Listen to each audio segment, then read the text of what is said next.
Fanondranana drakaka velona orinasa malagasy miisa roa noho ny santarana an'izany tontosany 12 janoary 2024 ny fanondranana drakaka andiany voalohany ho amin'ny fotoam-pitrandrahana drakaka 2024 orinasa malagasy roa tamin'ny ireo voafantina hanondrana drakaka velona noho ny santatra izany.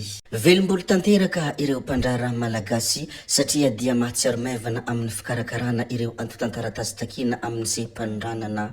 Nanambara ihany koa izy ireo fa malalaka sy tsy misy intsony ny sakantsakana izay nienana antaonany maro. Maniry ny hitohizany izao fiaraha-miasa izao ho amin'ny fampandrosoana sy fampiroboroboana ity sehatra ity izy ireo.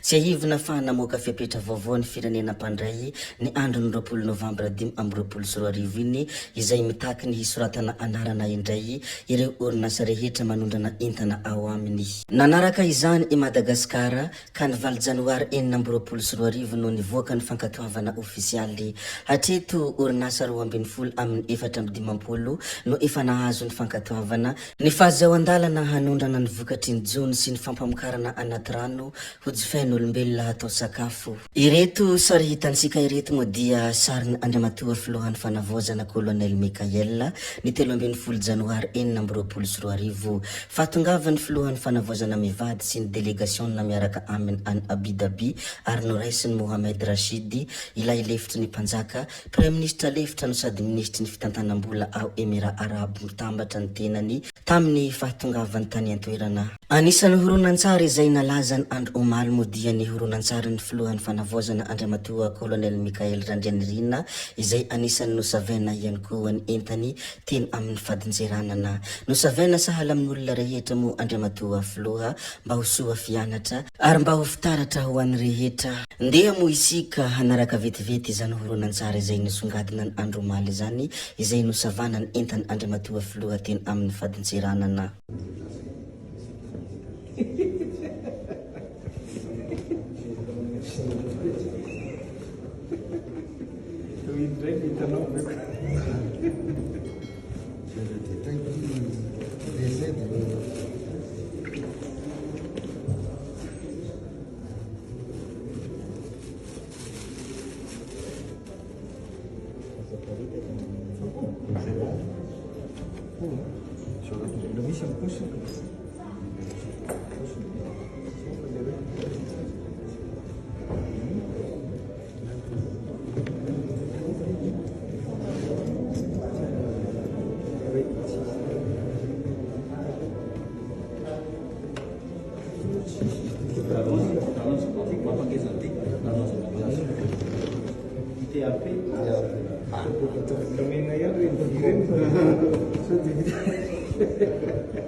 Kalau tiang,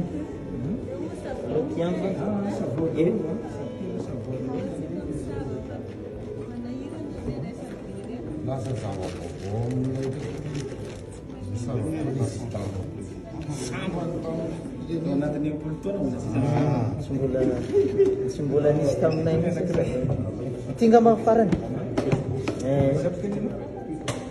Ino moa ny mikasika ny filohan'ny fanavozana Andriamatoa Kolonel Mikael Randrianirina fahirisadesaka ny mikasika ny ministry ny fitsarana isika tsy iza moa izany fa Ramatoa Fanirisoa Ernaivo nandray ny solon-tena avy amin'ny tahirim-bola iraisam-pirenena na FMI ny ministry ny fitsarana. Ny andro ny 12 Janoary 2024 dia nandray ireo mpamitahiraka avy ao amin'ny tahirim-bola iraisam-pirenena na FMI izay notariny Andriamatoa Constant Aimé teo amin'ny ministera vohitra ny mpitahiry ny fitombokasim-panjakana ministry ny fitsarana Ramatoa Fanirisoa Ernaivo. Ny fantoka tamin'ny fanamafisana ny fitantanana tsara tantana ny ady amin'ny kolikoly ary ny fanjakana tandalana ny dinika izay isan'ny fototra iorena ny fitoniana ara-toekarena sy ny fitoniana ara-tsosialy. Toboko vavy sy toboko lahy, zay ihany koa no namarana ny videontsika koa dia mankasitraka anareo na vita ny heno hatramin'ny farany ary mbola manentana anareo foana ny mbola hanaraka ny video manaraka izay alatsaka ato misesisesy. Zay fa tsy halavenen'ny resaka hametra beloma izay veloma vetivety fa tsy hoe akory veloma mandrakizay amin'ny manaraka indray no manao ny misimisi. Veloma vetivety ary toboko lahy, veloma vetivety ary toboko vavy, gabe oye, ciao ciao amin'ny manaraka indray yo. Veloma toboko lahy, veloma toboko vavy.